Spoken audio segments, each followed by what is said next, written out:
Méfiez-vous, hein, si Wolverine est arrivé à passer de ça à ça en même pas un mois, je ne vois pas pourquoi Xavier Dupont de Ligonnès ne pourrait pas passer de ça à ça en 8 ans.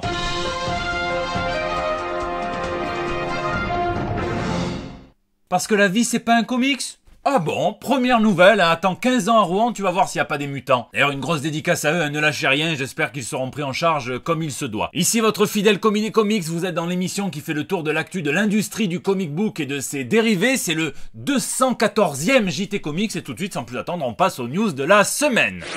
Moolah World. Pour Dupont de Ligonnès, je ne sais pas, en revanche, un mystère qui s'éclaircit, c'est celui du montant de la vente du Moolah World à Netflix, puisqu'on a eu accès au bilan comptable 2017-2018 du Moolah World, donc l'année du deal avec le service de streaming pour adapter tout ce qui existait déjà et qui était disponible, donc pas Kick-Ass et pas Kingsman, et surtout pour développer un catalogue transmédia, donc créer des propriétés qui seront adaptées par Netflix en film ou en série et qui seront distribuées en comics via Image Comics. On savait qu'on parlait en millions, certains disaient 100, d'autres disaient 75, et il semblerait que le montant soit plus raisonnable mais tout aussi alléchant, hein, puisqu'il apparaît une ligne au bilan qui dit revenu exceptionnel de 31 464 322 $. Même un dixième je prendrais. Hein. Ouais, ce qui me fait plaisir moi c'est quand on sait que surtout les artistes ont croqué à ce gâteau, hein, et que n'importe où dans le monde certains galèrent énormément à vivre de leur art, donc big up Mark Millar et big up Netflix. DC à l'écoute. Je vous le disais la semaine dernière, l'histoire des comics et la vie en général, hein, c'est quelque chose de cyclique, ça se répète, et il semblerait que la semaine dernière, alors que Jason Todd se retrouvait un petit peu en galère à la fin d'un épisode de Titans, eh bien, DC Universe a lancé un sondage, le même que l'année dernière, hein, ça c'est comme les albums de reprise des chanteurs morts par Matt Pokora et tous les autres, tu sais qu'il y en a un par an. Est-ce que Jason Todd doit vivre ou mourir? Alors rassurez-vous, hein, les lecteurs spectateurs de 2019 sont un petit peu moins assoiffés de sang que ceux de 1988, mais ça reste quand même des plus gros bâtards que ceux de 2018, puisque on a voté, donc sur 55 435 votants, 51% ont voulu sauver les fesses de Jason Todd contre 27 240 personnes qui voulaient sa mort. L'année dernière, ils avaient carrément demandé si on devait refaire le sondage de 88 pour un deuil dans la famille, qu'est-ce que vous voteriez? Eh bien, c'était 72% qui décidaient de le sauver, donc on était plus sur de la vitamine C que sur un coup de barre fatal. Mais je tiens quand même à faire un gros big up aux anciens. On respecte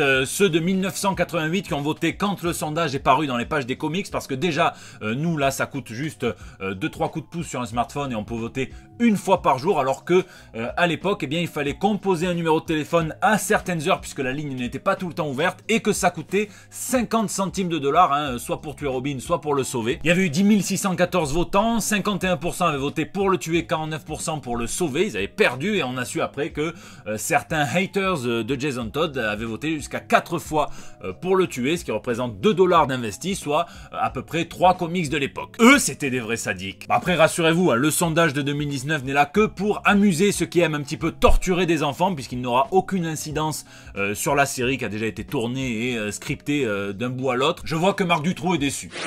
On frise la crise. Mais de là à dire que DC fait la sourde oreille, ça serait faux, hein, puisque souvenez-vous, la semaine dernière, je vous montrais cette frise que DC avait présentée à la New York Comic Con. DC aurait compris les histoires qui comptent, qui ne comptent pas. Il proposerait une chronologie ultime et définitive. Il viendrait réécrire l'histoire de tous leurs super-héros, comprimer 85 ans d'histoire en 60, et puis à terme venir faire une espèce de passation de costumes entre les héros les plus vieux qui ont fait leur temps et des héros les plus jeunes. C'est le fameux projet 5G. Du coup, certains sites ont mené l'enquête et il semblerait que oui, 2020 soit une nouvelle année de crise. Il y en a eu plein chez DC, une crise qui viendrait un petit peu expliquer comment les héros les plus vieux ont duré jusque-là, hein, et on murmure que le Viagrant Morrison aurait aidé avec son concept d'Hypertime. Et puisque ça fait bientôt 5 ans que le Rebirth est sorti, le tout ferait place à un nouveau reboot, donc avec des nouvelles équipes créatives, des recommencements pour certaines séries, des annulations pour d'autres, et surtout des nouveaux personnages. Donc par exemple Luke Fox deviendrait Batman,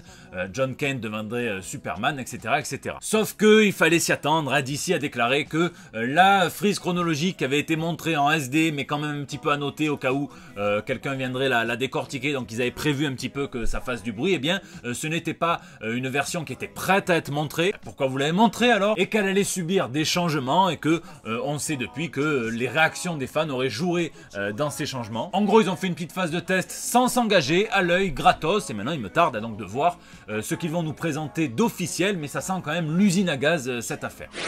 Rentrez dans le crâne. Et une autre histoire qui se répète malheureusement beaucoup trop souvent, et je préfère 100 fois le statu quo qu'essaye de nous faire avaler de force Marvel et DC régulièrement, et bien c'est celle de Gary Conway, le co-créateur du Punisher, qui est obligé de s'exprimer à chaque fois que des forces de l'ordre s'approprient le symbole du Punisher. Il y avait eu tout un commissariat qui avait essayé de marquer leur véhicule, le capot carrément, avec le crâne du Punisher.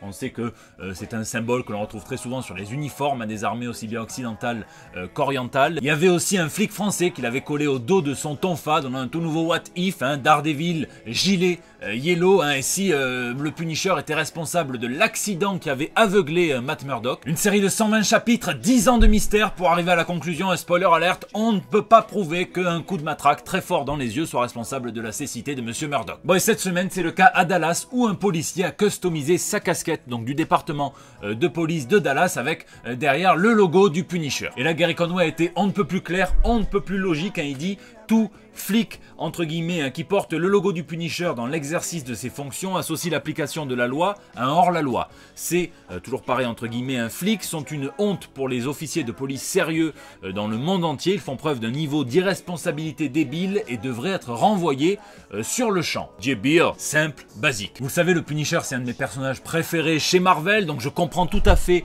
l'ambiguïté du personnage, les scénaristes qui jouent d'ailleurs sur sa fonction un petit peu cathartique, mais il a toujours été très clair que le Punisher reste au minimum un tueur de sang-froid et au maximum, je vous laisse juger de son degré de psychopathologie. La fascination ou la détestation pour le Punisher, des forces de l'ordre, d'ailleurs à plusieurs reprises été mise en scène par des scénaristes, donc c'est toujours un petit peu compliqué. Garth Ennis l'a fait, mais Matthew Rosenberg aussi, et très récemment, où on peut voir une conversation entre deux policiers qui sont fans, qui ont un petit fan club du Punisher, et Frank Castle qui leur dit: je ne le répéterai pas, nous ne sommes pas pareils, vous avez prêté serment pour faire respecter la loi, vous aidez les gens. J'ai renoncé à cela il y a fort longtemps, vous ne faites pas ce que je fais, personne, vous avez besoin d'un modèle, il s'appelle Captain America, il sera ravi de vous avoir. Alors on pourrait trouver le Punisher qui fait la morale à deux flics un petit peu hypocrite, mais peut-être que c'est nécessaire à une époque où même en France on retrouve des dizaines de policiers qui se radicalisent et sont prêts à rejoindre des groupes terroristes, à visée terroriste. Donc je vous laisse me dire ce que vous pensez de cela dans les commentaires évidemment. Breaking news. Et oui, on l'a appris dans la soirée, Kevin Feige cimente sa position de leader chez Marvel et devient Chief Creative Officer à la place donc de Joe Quesada, qui reste quand même dans l'entreprise. En gros, ce que ça veut dire, c'est qu'en plus de contrôler les studios Marvel, il contrôle désormais les séries Marvel, mais aussi les comics Marvel. Et alors, tout le reste n'est que pure spéculation, c'est quand même trop tôt pour parler de quoi que ce soit, mais on peut se poser la question, est-ce qu'il va créer encore plus de synergie entre les films et les comics? Est-ce qu'il va garder les univers bien cloisonnés et indépendants? Ça, je vous laisse évidemment spéculer dans les commentaires, mais en tout cas, c'est quand même quelque chose d'assez exceptionnel chez Marvel pour être souligné.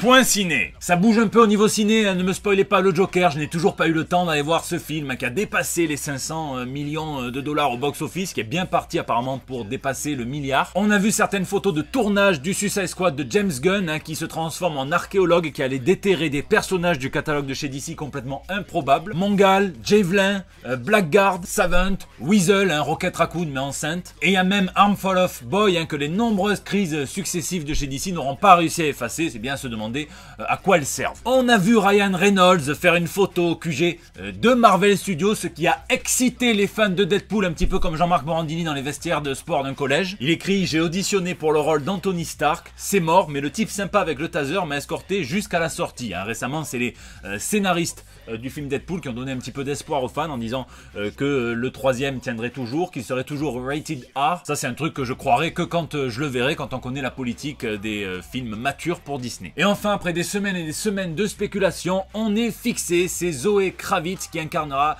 Catwoman dans le film Batman de Matt Reeves et qui aura affaire donc au Batman incarné par Robert Pattinson. Ça vient 9 ans après la dernière Catwoman sur le grand écran, je compte pas celle de Gotham, c'était Anne Hathaway et j'ai pas l'impression qu'elle ait laissé un souvenir impérissable à grand monde, pas à moi en tout cas. Alors je connais pas toute la filmographie de Zoé Kravitz, je l'avais vue dans Mad Max, elle m'avait pas forcément choqué. J'ai demandé à mon référent ciné, c'est Robeux des Bois, qui m'a dit que lui il avait beaucoup de mal avec elle, il n'arrivait pas trop à s'y faire. Du coup je vous laisse me dire ce que vous en pensez vous de ce choix de casting dans les commentaires.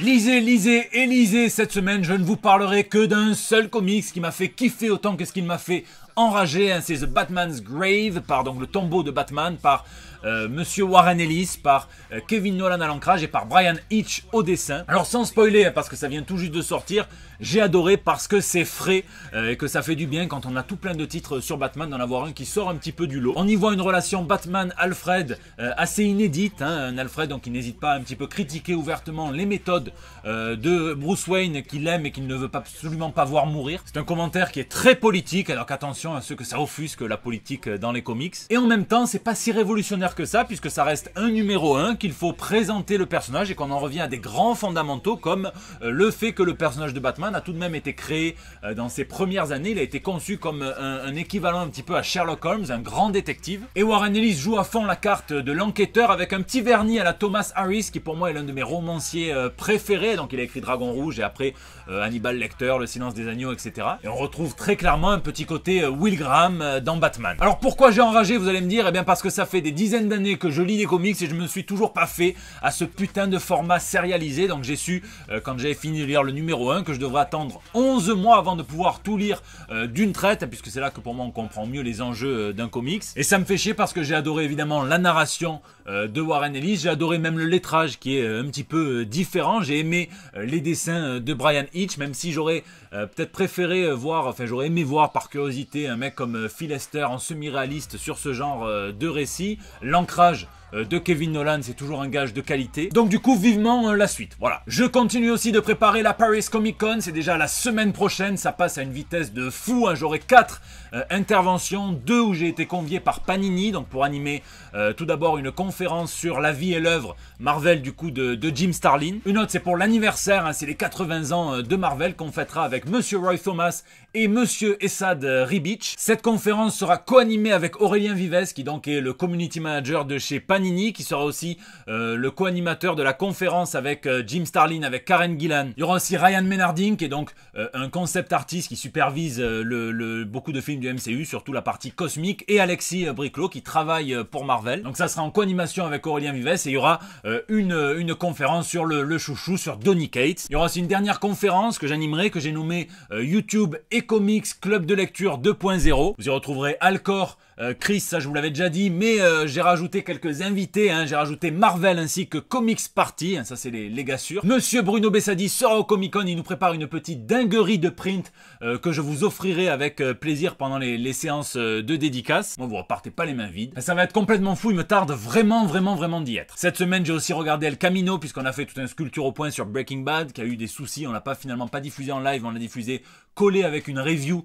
d'El Camino, donc vous pouvez aller voir la vidéo si vous voulez, vous pouvez sauter, hein, il y a le timecode dans la description. C'est la fin de ce JT, j'espère qu'il vous a plu, merci d'être aussi nombreux à le suivre, le dernier a encore dépassé les 10 000 vues, donc merci hein, d'être nombreux à vous abonner, d'être nombreux à mettre des pouces bleus, d'en parler autour de vous, de Facebooker, de tweeter, de retweeter, de m'identifier dans les stories Instagram, ça me fait toujours énormément plaisir et je le vois. N'hésitez pas à réagir, à me dire ce que vous avez lu, ce que vous avez fait dans les commentaires sur YouTube où je réponds à chacun d'entre vous, bien sûr les réseaux sociaux, sur Facebook, sur Twitter, sur Instagram ou sur Discord, hein, c'est tout nouveau, c'est tout beau. Je vous fais des bisous et je vous donne rendez-vous évidemment la semaine prochaine pour des nouvelles toutes fraîches. Oubliez Interpol, oubliez les flics, oubliez tout ça, hein, je peux vous assurer que si vous aviez dit aux millions de joueurs de Fortnite que c'est Xavier Dupont de Ligonnès qui avait aspiré leur jeu dans un trou noir et que tant qu'il n'aurait pas été arrêté, le jeu ne reviendrait pas, eh bien on l'aurait retrouvé en 19 minutes et 52 secondes. Top 1.